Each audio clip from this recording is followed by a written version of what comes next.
Olá, alunos, bom dia. Vamos aí para mais uma aula de ciências. Hoje nós vamos continuar com o livro Buriti mais Ciências, páginas 130, 131 e 132. Nós vamos falar um pouquinho sobre os movimentos da Terra. Para perceber os movimentos da Terra e compreender outros fenômenos do mundo em que vivemos, é muito importante entender também o conceito referencial. Então, é o que a gente vai ler aqui agora para a gente entender um pouquinho sobre os movimentos da Terra. Movimento e referencial. O mundo é muito dinâmico. Existem deslocamentos em toda parte e a todo tempo. A descrição de um movimento depende de um referencial escolhido pelo observador, ou seja, é preciso decidir em relação a que... Ai, uma formiga, desculpa. Aqui o movimento... Pronto, desculpe. Aqui o movimento do objeto será observado. Por esse motivo, dizemos que o movimento é relativo, pois para um observador, algo pode estar se movendo e para outro pode estar parado. Para compreender isso melhor, vamos imaginar aqui um garoto dentro de um ônibus, tá? Com a mãe. Ele, como observador, ele vê a mãe parada, pois ela permanece ao seu lado na mesma posição conforme o tempo passa, né? Então, eles estão aqui, está parado. Agora, imagine que quando o ônibus começa a andar, ele acena para o pai que está parado na calçada. Para o pai, como observador, o garoto e a mãe estão em movimento, pois se deslocam com o passar do tempo, né? Então, para a gente entender que o referencial, ele vai depender daquele que está observando o movimento, né? Aqui eles estão parados, né? Então, a visão que eles têm é parado e o pai tem a visão deles em movimento, ok? Para o passageiro, os demais passageiros estão parados e as pessoas da rua estão em movimento. Para a pessoa na rua, o ônibus e as pessoas dentro dele estão em movimento, porque o ônibus está andando, então eles estão em movimento, tá?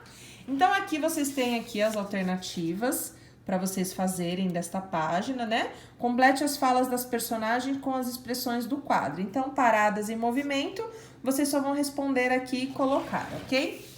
Vindo para a página 131, a gente vai conhecer um pouquinho sobre o movimento de rotação da Terra. A Terra, ela não está parada no espaço, né? Ela está em constante movimento.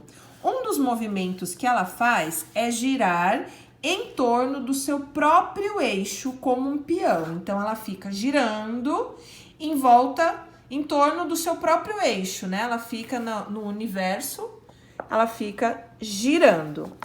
Esse movimento, ele tem o nome de rotação. O eixo de rotação da Terra é uma linha imaginária que passa pelo seu centro, né? Então, olha, observem aqui, ó, uma linha imaginária que passa por seu centro, atravessando o Polo Norte e o Polo Sul. A Terra demora aproximadamente 24 horas para completar uma volta em torno de seu eixo. Essa é a duração de um dia terrestre, né? Então, olha só, a gente conta o tempo, né? Uma explicação que o nosso dia tem 24 horas. Esse movimento de rotação, né? Aqui nós temos, ó, o eixo de rotação. Esse movimento de rotação leva 24 horas. Se a gente observar aqui, ó, o lado, quando a Terra está posicionada na direção aqui do Sol, ó, então, nós estamos durante o dia. Na porção da Terra que não chegam os raios de sol, é a noite. Então, nós temos 24 horas, né? A gente tem aí até o meio-dia e depois a gente tem mais 12 horas que nós completamos as 24 horas. Então, mais ou menos aí, vamos colocar umas 6 horas da tarde, né? Começa a anoitecer e vai clarear novamente umas 5 e pouco, beirando aí 6 horas da manhã também, só pra gente arredondar, tá? No verão, amanhece mais cedo, né? O sol também se põe mais tarde, depende muito também das estações. Mas a gente se baseando, o movimento de rotação leva em torno de 24 horas, e aí é onde nós temos o dia e a noite, para vocês entenderem aí, tá? Então, aqui, ó, representação esquemática da Terra, de seu eixo de rotação e do sentido do seu movimento. Os elementos da imagem não estão em proporções, tá? Aqui é só para vocês terem uma noção. A alternância entre dias e noites existe por causa do movimento de rotação, como eu acabei de falar para vocês, tá? À medida que a Terra gira, a região que estava no escuro começa a receber luz do Sol, é o amanhecer. Nesse mesmo movimento, a porção que estava iluminada passa gradualmente para o escuro, que é o anoitecer. Então, a gente vê, né, aqui no Brasil, por exemplo, agora, está de dia, lá do outro lado do mundo, por exemplo, no Japão, está de noite, tá? E aí, quando gira, o nosso lado fica noite e o outro lado fica dia. Então, só para vocês entenderem um pouquinho.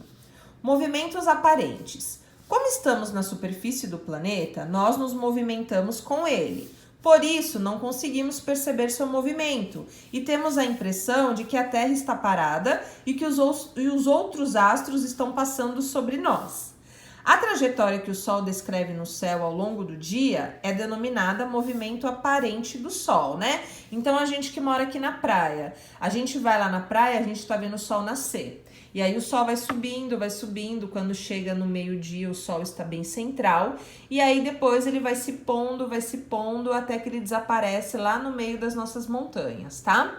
Então, esse é o movimento aparente do Sol. A mesma coisa acontece com a Lua, né? A mesma coisa acontece com as estrelas, vai acompanhando o movimento da Terra. A Lua, a mesma coisa, ela nasce lá pra gente, e aí ela vai girando, hora ela tá no céu e hora não, né? A gente não consegue ver por conta do movimento de rotação. Só para vocês entenderem aí que a Terra está em constante movimento, tá? E nós também, junto com a Terra. A Terra gira sempre no mesmo sentido. Assim, para nós que estamos na Terra, o Sol parece nascer na direção leste e se pôr na direção oeste. O mesmo ocorre com os corpos celestiais visíveis no céu noturno, né? Como eu acabei de falar. Conforme as horas passam, vemos a posição das estrelas se alternando no céu, deslocando-se na direção leste-oeste, sentido oeste. Então, aqui, ó, nós temos o estudo do texto, tá? Vocês vão ler, ó. Olhando na direção leste-oeste, sentido oeste, no município de Balsas, no Maranhão, é possível observar os corpos celestes abaixo, nos horários indicados na imagem, no dia 27 de julho de 2019. Então, vocês vão olhar aqui e depois vocês vão olhar aqui e vocês vão responder o estudo do texto que está embaixo, A e B, ok? De acordo com esta imagem. Façam, prestem bastante atenção e depois no final do dia ou amanhã eu encaminho a resposta para vocês. Um beijo, bom final de semana, até segunda-feira. Só lembrando que nós estamos aí na reta final, tá? Nós temos a semana que vem ainda de estudos e a partir do dia 16 nós iniciaremos as nossas atividades avaliativas. Um beijo, bom final de semana.